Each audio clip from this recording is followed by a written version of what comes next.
Hello friends, common media മലയാളത്തിന്റെ പുതിയൊരു വീഡിയോയിലേക്ക് എല്ലാവർക്കും സ്വാഗതം. ഇന്ന് ഞാൻ വന്നിരിക്കുന്നത് കാലൻ കോഴികളെ കുറിച്ച് പറയാനാണ്. പലരുടെയും ഈ കാലഘട്ടത്തിൽ പോലും പലരുടെയും പേടി സ്വപ്നമാണ് കാലൻ കോഴികൾ.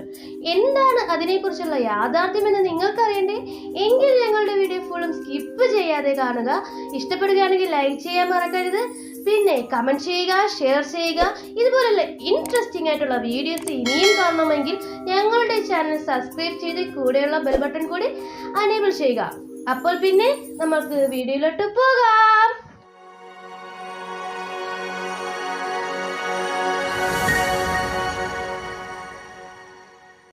കാലൻ കോഴികൾ. ചന്ദ്രൻ പോലും മയങ്ങിപ്പോകുന്ന രാത്രിയുടെ ഇരുട്ടിന്റെ ഏകാന്തതയിൽ കാലൻ കോഴികൾ കൂകുന്നത് നിങ്ങൾ കേൾക്കാറുണ്ടോ? സന്ധ്യയുടെയും രാത്രിയുടെയും അവസാന യാമങ്ങളിലെ സന്തത സഹചാരികളാണ് കാലൻ കോഴികൾ. ഇവയെ കാലന്റെ ദൂതന്മാരായിട്ടാണ് കണക്കാക്കപ്പെടുന്നത്. അതിനാലാണ് ഇവയെ കാലൻ കോഴികൾ എന്ന് വിളിക്കുന്നത്. ഈ പക്ഷികളുടെ കരച്ചിൽ പൂവാ പൂവാ എന്ന് പറയും പോലെയാണെന്നാണ്. ആയതിനാൽ ഇവ മനുഷ്യരുടെ മരണത്തിലേക്കുള്ള വിളിയാണെന്നാണ് പഴമക്കാർ ഭയപ്പെട്ടിരുന്നത്. ഏതൊരു രാത്രിയിലാണോ കാലൻ കോഴിയുടെ ഭീകര ശബ്ദം ഇരുട്ടിന്റെ നിശബ്ദതയെ കീറി മുറിച്ച് എത്തുന്നത്, അന്ന് ഇരുട്ടി വെളുക്കുന്നത് ഒരു മരണവാർത്തയോടെ ആയിരിക്കും എന്നാണ് വിശ്വാസം.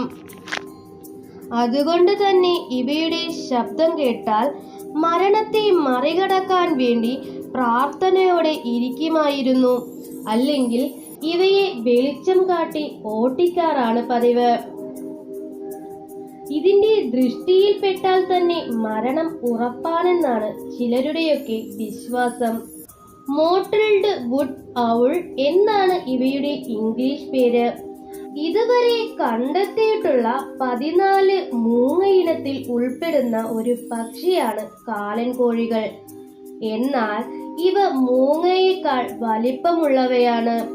ഈ പക്ഷികൾ വൃത്താകൃതിയിൽ ഉള്ള മുഖം, വളഞ്ഞ കൂർത്ത കൊക്ക്, കനൽ പോലെ എരിയുന്ന കണ്ണുകൾ, ആരെയും ഭയപ്പെടുത്തുന്ന പ്രകൃതം. പെൺപക്ഷികളുടെ ശബ്ദത്തെക്കാൾ ഭയാനകമാണ് ആൺപക്ഷികളുടേത്. സാധാരണയായി ഇവ ഉയർന്ന വൃക്ഷ കൊമ്പുകളിലാണ് കൂടുകൂട്ടാറുള്ളത്. ഫെബ്രുവരി മുതൽ ഏപ്രിൽ വരെയുള്ള കാലയളവിലാണ് പ്രത്യുൽപാദനം നടത്താറുള്ളത്. ഇവയുടെ ശബ്ദത്തിന് ഏകദേശം 2 കിലോമീറ്റർ വിസ്തൃതിയിൽ സഞ്ചരിക്കാനാകും. കാലൻ കോഴി, കൊല്ലിക്കുറവൻ, തച്ചൻ കോഴി, നെടിലാൻ എന്നീ പേരുകളിലൊക്കെയും അറിയപ്പെടാറുണ്ട്. രാത്രി കാലങ്ങളിൽ ഇര തേടുകയും മൂങ്ങകളെ പോലെ തന്നെ പകൽ സമയത്ത് ഇലപ്പടപ്പുകളിൽ മറഞ്ഞിരിക്കുകയും ആണ് ഇവയുടെ പതിവ്. ഇങ്ങനെയൊക്കെയുള്ള ഈ പക്ഷികൾ കർഷകരുടെ ഉറ്റ മിത്രങ്ങളാണ്. ഇവയുടെ ഇഷ്ടഭക്ഷണം എലികളാണ്. ഒപ്പം പല്ലി, വണ്ട്, മറ്റ് കീടങ്ങളെയും ഭക്ഷിക്കാറുണ്ട്. അങ്ങനെയാണ് ഇവ കർഷകർക്ക് ഉറ്റ മിത്രങ്ങളായി കണക്കാക്കി തുടങ്ങിയത്. ഈ കൂട്ടരെ പറ്റിയുള്ള ഐതിഹ്യങ്ങളിൽ ചിലത് സത്യമാണെന്നും വാദങ്ങളുണ്ട്. കൊല്ലം പുറ്റിങ്ങൽ നടന്ന വെടിക്കെട്ട് അപകടത്തിൽ ഏതാനും ചില ദിവസങ്ങൾക്ക് മുമ്പ് ഇവർ അസാധാരണമാം വിധം കരഞ്ഞതായി അഭിപ്രായപ്പെട്ടിരുന്നു. കൂടുതലായും കേരളത്തിലാണ് ഇവയെ പറ്റിയുള്ള ഈ അന്ധവിശ്വാസങ്ങൾ ഏറെ നിലനിൽക്കുന്നത്. വേലിയേറ്റ സമയത്ത് ഇവ കൂടുതലായും ഈ ശബ്ദം പുറപ്പെടുവിക്കുന്നത് എന്ന് പറയപ്പെടുന്നു.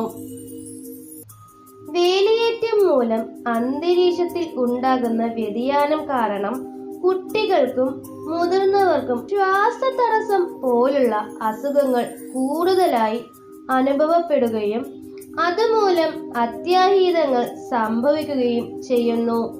ഇതാണ് ഈ നിശാചാരികളെ പറ്റിയുള്ള കെട്ടുകഥയ്ക്ക് പിന്നിലുള്ള സത്യമെന്നും വാദങ്ങൾ ഉയരുന്നു.